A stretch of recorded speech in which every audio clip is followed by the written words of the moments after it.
Olá pessoal, tudo bem?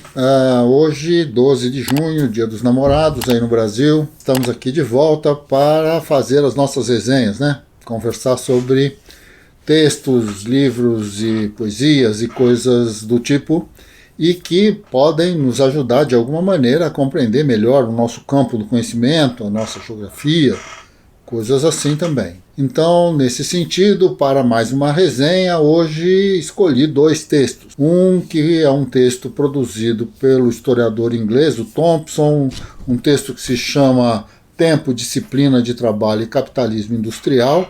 Vamos comentar já já as coisas que chamou a atenção, né, nesse texto. E o outro, um texto da Dava Sobel, uma jornalista americana, que escreveu um livro chamado Longitude, foi editado no Brasil pela Ediouro em 1996, pelo menos é essa a versão que eu tenho.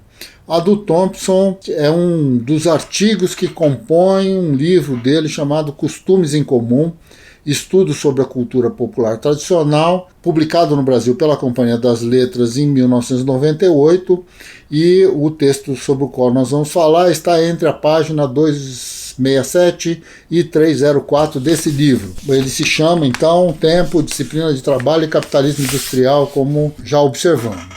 O que chama atenção, o que chamou atenção nesses dois textos e o porquê que eles estão juntos nessa resenha, tem a ver com a ideia de tempo e a relação entre tempo e espaço. Essas são duas questões, uma separada, a questão do tempo propriamente dito, e a outra na sua relação com a ideia de espaço ou a dimensão espacial dos fenômenos. Então, nesse sentido, vale a pena, em primeiro lugar, ler o texto do Thompson. Uma graça, uma coisa magistral, muito bem escrita. Thompson é impressionante, não é? Assim, um historiador de uma tradição monumental, escreveu a história da classe operária, a formação da classe operária inglesa, 3 volumes assim, para a gente aprender e aprender e aprender, não só sobre a classe operária inglesa, mas como se faz história, como se conta a história do mundo, a história das civilizações, a história dos povos. Isso assim, é uma aula, né, para todos nós. E nesse caso é interessante porque Thompson vai registrando então a maneira como o trabalho se organiza. Os trabalhadores se organizam principalmente a partir do momento em que há o cercamento das terras na Inglaterra, uma parcela considerável dos trabalhadores do campo vão para a cidade e vão se tornar então operários das fábricas. É este movimento que está em jogo. E aí tem uma questão, bom, aí vai descrever desde o trabalho das mulheres, o trabalho dos homens, o trabalho dos artesãos, o que faziam no campo, como faziam e como distribuíam isso. Isto é, o que é que se faz de manhã, o que é que se faz à tarde, o que é que se faz à noite, como é que essas coisas se realizam, que tipo de problema tem e, portanto, qual é a noção de tempo que essas pessoas têm. Eu tenho tempo para fazer? Quer dizer, qual é a questão que está em jogo, não é? E isto é muito interessante, né? Porque, assim, nada a ver com a gente. Essa ideia de que nós temos, de que o tempo é uma coisa, de que o tempo não pode ser perdido, de que o tempo é dinheiro, como se diz normalmente, essa é uma coisa que envolve, de fato, esta passagem, não é, do campo para a cidade. E, fundamentalmente, porque a coisa não para aí, esta passagem da chegada na cidade à entrada na fábrica. Por quê? Porque as máquinas precisam funcionar, as máquinas têm um custo, as máquinas produzem mercadorias e sem os operários ali ao lado da máquina isso não tem como funcionar. Então esta noção de tempo que está colocada para o campo, onde numa época do ano faz frio, noutra faz calor, numa época do ano chove e em outra não, há um momento então do trabalho que é fundamentalmente plantar, no outro momento que é fundamentalmente colher, no outro eu preciso debulhar o milho, eu preciso fazer com que o trigo seja retirado das suas grãos de trigo, possam ser trabalhados para que possam depois ser moídos e possam ser utilizados e consumidos e tudo mais. Então todo esse conjunto de trabalho faz com que no início do ano, no meio do ano, no final do ano, essas coisas não sejam iguais. Trabalhar de manhã, trabalhar à tarde, trabalhar à noite, levanto de madrugada para ordenhar as vacas e depois é que eu vou para plantar e depois eu volto para fazer sei lá o quê, e assim sucessivamente. Essas coisas envolvem um certo tempo de trabalho que em nada tem a ver com o operário da fábrica que entra 6 horas da manhã, vai sair de lá às 8, 9, 10 horas da noite e a máquina vai obrigá-lo então a fazer o mesmo gesto, a mesma coisa, o mesmo processo, acompanhar aquilo da mesma maneira durante todo o dia, durante todo o mês, durante todo o ano. E o mais interessante é que, como cada operário faz uma parte do trabalho, ele não tem controle de fato sobre, primeiro, o que é que de fato sai lá no final, qual é o processo que antecede ao trabalho dele. Ele não é muito diferente ser um trabalhador do campo e ser um trabalhador da fábrica.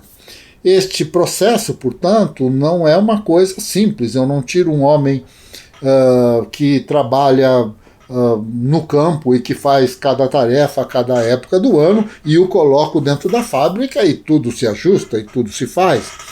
Muito pelo contrário, tudo isso vira uma confusão brutal, porque estes homens vão ser considerados como vagabundos, como vivem faltando do trabalho, são alcoólatras, são isso, são aquilo, são xingados de todas as formas e todos os meios pelos donos das fábricas, porque no final das contas, a eles o tempo que está colocado do ponto de vista da construção cultural originária desses trabalhadores em nada tem a ver com o tempo da fábrica. É interessante para nós que estamos estudando isso, porque do ponto de vista da relação real da vida, isso é uma crueldade brutal, porque no final das contas, em nada este trabalhador se sente, digamos assim, dentro do seu ambiente, dentro das suas condições, dentro daquilo que ele sabe fazer, que tem importância para ele. Tudo isso é um conflito brutal. As pessoas conseguem emprego e perdem emprego, e conseguem emprego e perdem emprego, e vão viver pelas ruas, e vão, de alguma maneira, há uma descrição que o Engels faz, um dia ainda a gente vai pegar esse livro do Engels, sobre a situação da classe trabalhadora na Inglaterra, que é impressionante, quer dizer, a condição de miserabilidade que está colocada justamente neste conflito entre o trabalhador do campo que vai viver o trabalho da fábrica. Esta passagem é algo de profunda crueldade. E isto interessa para nós porque, de alguma maneira, cada uma dessas geografias envolve um processo de percepção da temporalidade que é diferente. Tempo e espaço, portanto, pela demonstração que nos faz Thompson, são, na verdade, aspectos de uma mesma realidade. O que é interessante, então, uma das partes que me chama muita atenção no trabalho de Thompson é a questão com o relógio. O desenvolvimento do relógio de corda, do relógio de pêndulo, a presença dos relógios em casa, o fascínio que o relógio traz e que vai ser colocado então no pulso das pessoas. As pessoas ricas vão importar relógios com tampas de ouro. O governo, inclusive, vai querer colocar um imposto justamente para aqueles que têm relógio de ouro. Nada disso dá certo. Vale a pena ler o texto do Thompson. Ele tem histórias interessantíssimas, depoimentos muito interessantes que vêm justamente do século XVI, XVII, XVIII até o século XIX e XX. A ideia, então, há uma relação que o Thompson faz sobre esta questão de como o tempo da mulher dentro de casa se regula, né? Os depoimentos das mulheres dessa época e como isso ele vai comentar, então, como isso vai se transpor para o século XX, para as relações urbanas contemporâneas. Ele fala do século XX porque o texto foi escrito no século XX, mas eu diria que as coisas que estão colocadas lá ainda se reproduzem de forma bastante importante em pleno século XXI. Não é à toa que o movimento feminista está aí para estabelecer novas relações de trabalho, novos formatos, novas temporalidades, para se identificar então a situação, o onde estou de cada um de nós, que vai nos dizer então, olhando para o relógio, que às 7 horas da manhã eu estou em casa, às 6 da manhã estou em casa, e depois pego o transporte público, o automóvel, e enfrento aí os congestionamentos, às 8, às 9 tenho de estar no meu escritório, no meu trabalho, na frente de uma máquina, ou então entregando coisas, ou... bom, sabemos todos como é essa distribuição, o que significa isso. Um aspecto interessante também dessa discussão do Thompson é a presença da escola, já em pleno século XVIII na Inglaterra, como elemento fundamental para ensinar às crianças o controle sobre o tempo, chegar na hora. A cada tempo, a cada ciclo de tempo se discute coisas diferentes, se está em lugares diferentes, uma educação fundamentalmente voltada para a vida urbana, para a vida fabril, para as relações da fábrica, para a lógica, né, da construção da revolução industrial e do capitalismo urbano e fabril que nós conhecemos até hoje. Isso é muito interessante, um texto magistral. Para além disso, o Thompson, lá pelas tantas, cita um indivíduo chamado John Harrison. John Harrison é um construtor, um fazedor, né, de relógios. Ele é um indivíduo que, assim, bastante comum na Inglaterra, que se transforma num verdadeiro herói.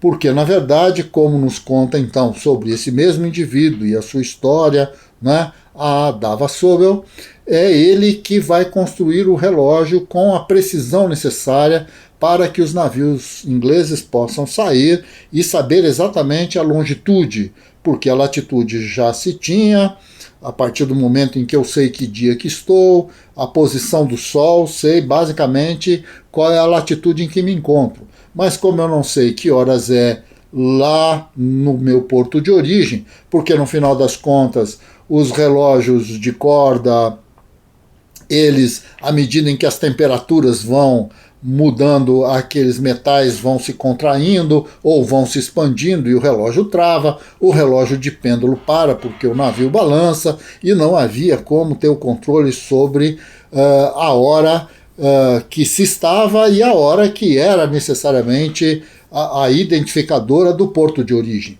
Como não tenho essa diferença de horário, não tenho exatamente isso que nós chamamos, com tanto desprezo hoje em dia, de fuso horário, não é? Quer dizer, nesse sentido, sem isto, não tenho longitudes, e sem longitudes, só a latitude não resolve o problema de responder onde estou, qual é a geometria que me permite saber, então, que caminho devo tomar na direção do porto de origem ou do porto que eu quero ir, ou seja, lá onde for. É por isso mesmo que centenas de milhares de navios se perderam e se transformaram em verdadeiros navios fantasmas, coisas, bom, para a literatura juvenil, mas que de alguma maneira está claramente associado ao sofrimento de milhares e milhares de marinheiros e de exploradores e de todo tipo. Inclusive a perda de navios negreiros, de milhares de pessoas que morreram porque não tinham alimento, porque já não tinham mais água, e a água do mar não é possível de ser bebida, e morreram de escorbuto, bom, essas coisas todas, e que envolvia efetivamente a inexistência de um processo, de uma maneira de se saber a longitude.